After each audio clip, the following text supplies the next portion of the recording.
तो भवानीपुर में मतदान चल रहा है, लेकिन बीच बीच में छिटपुट हिंसा की खबरें भी सामने आ रही हैं। अभी थोड़ी देर पहले बीजेपी और टीएमसी कार्यकर्ताओं के बीच झड़प हो गई। बीजेपी के चुनाव एजेंट ने आरोप लगाया कि टीएमसी कार्यकर्ताओं ने उनसे मारपीट की और उनकी गाड़ी भी तोड़ दी। उस वक्त की तस्वीरें आपको हम दिखा रहे हैं, जब भवानीपुर में इस चुनावी सरगर्मी के बीच जो आज मतदान हो रहा था, यह आशंका थी कि टीएमसी और बीजेपी कार्यकर्ताओं के बीच कोई घटना हो सकती है और ये होती हुई नजर भी आई। बीजेपी नेता की गाड़ी तोड़ी गई। इस गाड़ी की हालत, उस गाड़ी का नंबर भी आपको दिखा रहे हैं। हालांकि टीएमसी कार्यकर्ताओं की तरफ से आरोप है कि बीजेपी कार्यकर्ताओं की तरफ से उकसाने की कोशिश की गई। भवानीपुर में आज उपचुनाव हो रहा है, वोटिंग टर्नआउट बेहतर रहा था, लेकिन यहाँ पर देखिए बारिश हो रही है और इसी बीच में वहां मौजूद कार्यकर्ताओं को, लोगों को बचाने की कोशिश में भी है प्रदेश पुलिस।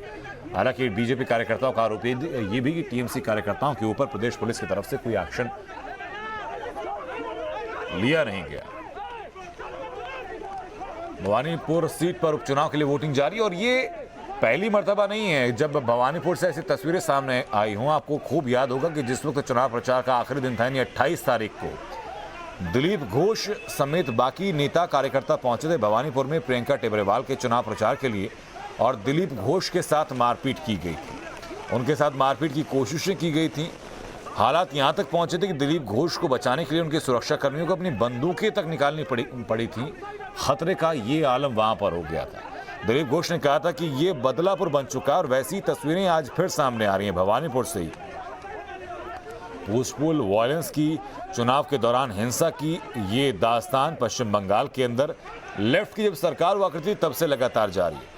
लेकिन लेफ्ट की सरकार जाने के बाद जब ममता बनर्जी ने सत्ता संभाली और लेफ्ट को दरकिनार किया, जो अपने आप में हिस्टोरिक था, उस वक्त कहा जाता है कि जिन लोगों के ऊपर दारोमदार था लेफ्ट के ऊपर गुंडागर्दी करने का, ऐसे लोगों को एक ऑफिशियल पोस्ट दे दी गई थी टीएमसी के अंदर। यानी जो चीज़ें अनौपचारिक तौर पर होती थी उनको औपचारिक जामा पहना दिया गया था। और अब जब हालिया विधानसभा चुनाव के दौरान भी ऐसी तस्वीरें सामने आई, जब पश्चिम बंगाल में हिंसा की अलग अलग जगह से तस्वीरें सामने आई, और सबसे ज्यादा भयावह तस्वीरें सामने आनी शुरू हुई जिस वक्त चुनाव चल रहा था, और उससे भी भयानक तस्वीरें आई जब चुनाव खत्म हुआ, यानी 2 मई को नतीजे आने के बाद। भवानीपुर में उम्मीद थी कि भवानीपुर में शांतिपूर्ण तरीके से सब कुछ खत्म हो जाएगा, क्योंकि शाम 4 बजे तक ऐसी कोई सुगबुगाहट नहीं थी। लेकिन अब ये हिंसा की तस्वीरें वहां से आनी शुरू हो गई। भवानीपुर में ममता के भतीजे अभिषेक बनर्जी भी वोट डालने पहुंचे थे।